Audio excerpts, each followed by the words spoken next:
Jacob Blake is not the first victim of a controversial police shooting in Kenosha.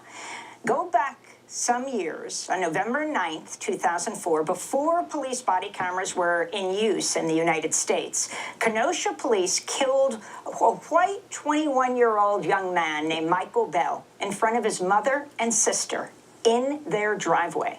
The incident began when Kenosha Police stopped Michael Bell in his car in front of his parents' home. Bell dashed up the driveway, was grabbed from behind by two Kenosha officers who pinned him against a parked car. While a third officer kept his mother and sister several yards away, a fourth Kenosha police officer ran up, pulled out his weapon, placed it against Bell's head, and pulled the trigger, killing him. The Kenosha Police Department conducted its own review of the incident and within 2 days completely exonerated the officers. Bell's father, Michael Bell Sr., commissioned an independent inquiry that found the police account of the incident to be forensically impossible, suggesting a cover-up. The city settled a civil rights lawsuit with the Bells for $1.75 million, most of which was then spent on a campaign to change Wisconsin's law governing how police-involved shootings are investigated. After a decade, in 2014, their campaign succeeded, and then Governor Scott Walker signed the bill into law, making Wisconsin the first state to require outside investigators conduct investigations into police shootings.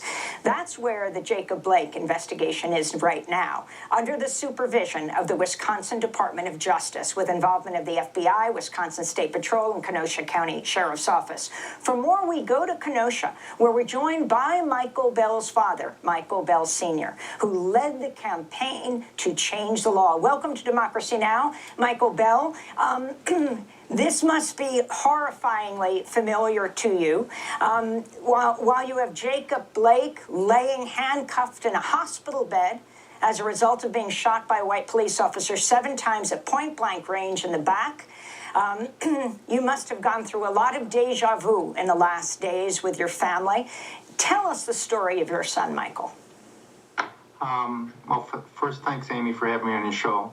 I want everybody to know that I am a retired military officer. I was a pilot, and so I'm coming at it from that perspective. I flew combat missions in 3 different conflicts for our country. So when my son first got killed, it was really hard for me to believe that a uniformed person would do that, because everybody that I was associated with would never have done something like that. It was really sad that I didn't even believe my own daughter's version of it. It took me about 10 weeks or so before I understood the truth, just because I was just so hardened as a pro-uniform type of person. My son had come home from a night out with friends. He pulled in front of his own home. You can go to michaelbell.info and you can watch the dash cam video. An officer who he had a run-in with just weeks before pulled up.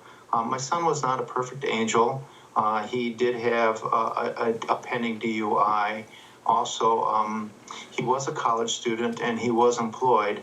And so essentially this officer approached him, and it wasn't even in a nice manner. It was essentially, get back in the car, get back in the car. My son, he worked with the officer. He started moving back to the car. The officer saw somebody in the front seat, and he pulled my son off camera. Then it didn't put him in a car. Very quickly, the officers made some accusations which turned to be false. He accused my son of speeding and running a stop sign, but you can see the dash cam video.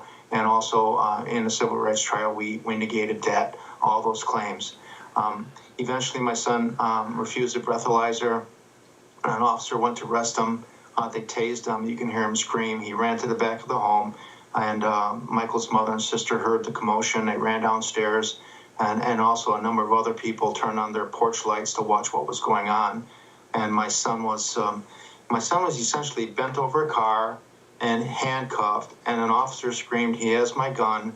And an officer arrived on the scene, placed his gun directly to my son's temple. He tried to fire it, but because the slide was disengaged, the gun wouldn't fire, so he put it back to my son's temple a second time, and he fired a deadly shot.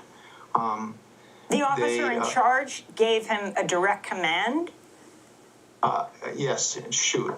And I have to tell you that I have investigators on my team that are retired police officers, and we've later uncovered that The officer who said he has my gun had made an honest mistake. He had backed himself up into a car mirror. The car that was in question here was a Nissan Pulsar and had a very thin driver's side mirror.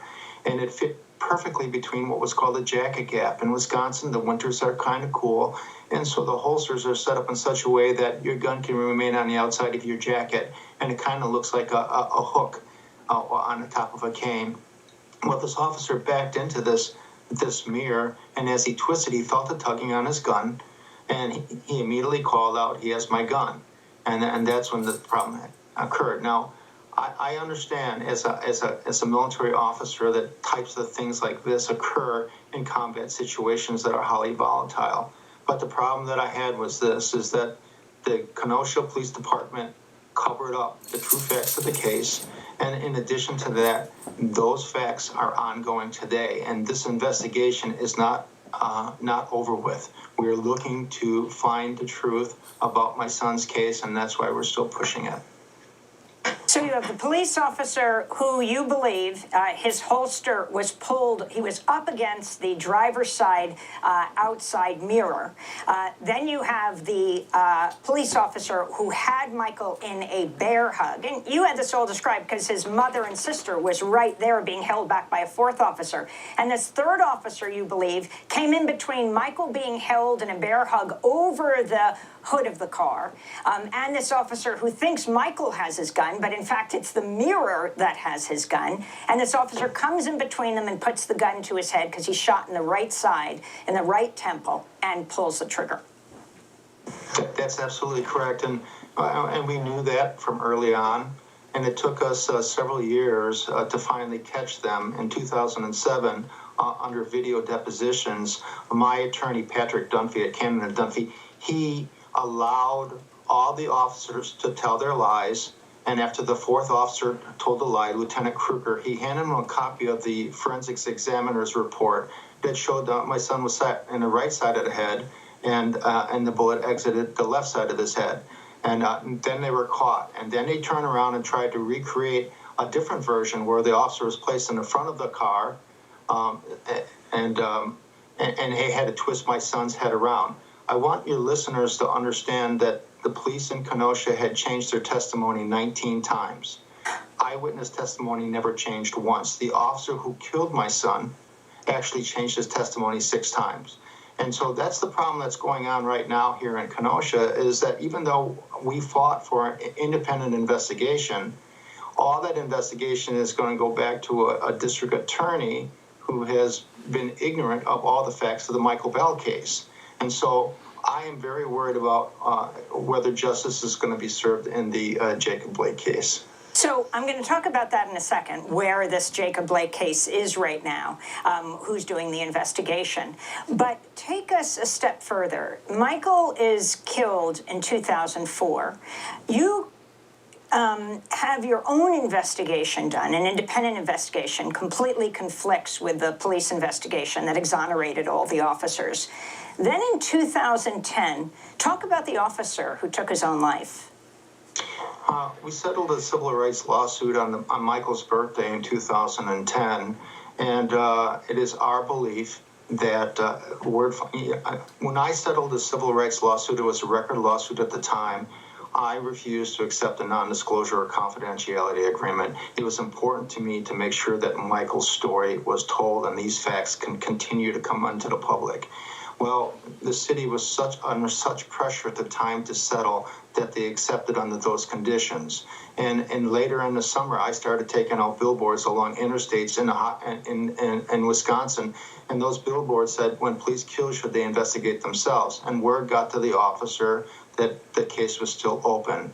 And October 30th of 2010, the officer who mistakenly said that Michael had his gun took his own life.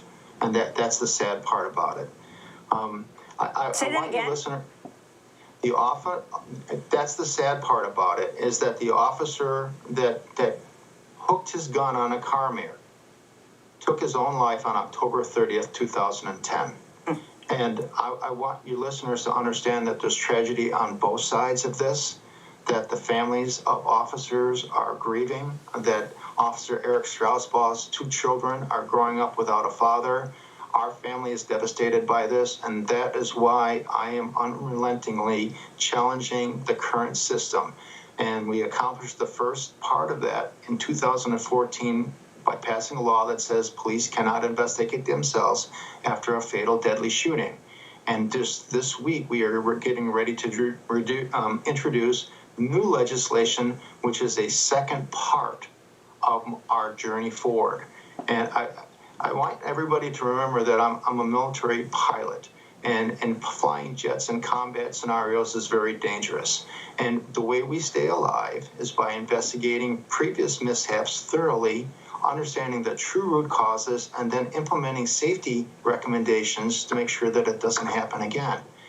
I wrote an article, and your listeners can look for it.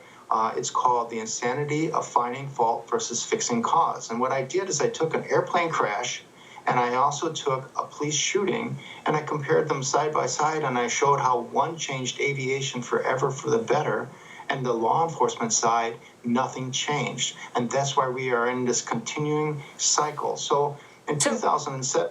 So, Michael Bell, I just want to ask, the law you got passed in 2014, and this bears directly on Jake Blake's case, the law you passed took an investigation of an officer-involved shooting out of Kenosha, and the Attorney General of Wisconsin is now in charge of it.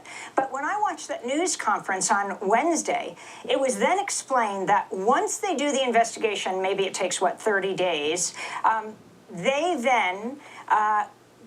then go to, they send that information back to the DA, and he does like a thumbs up or a thumbs down. Is there enough evidence here to convict? He decides that, the Kenosha DA.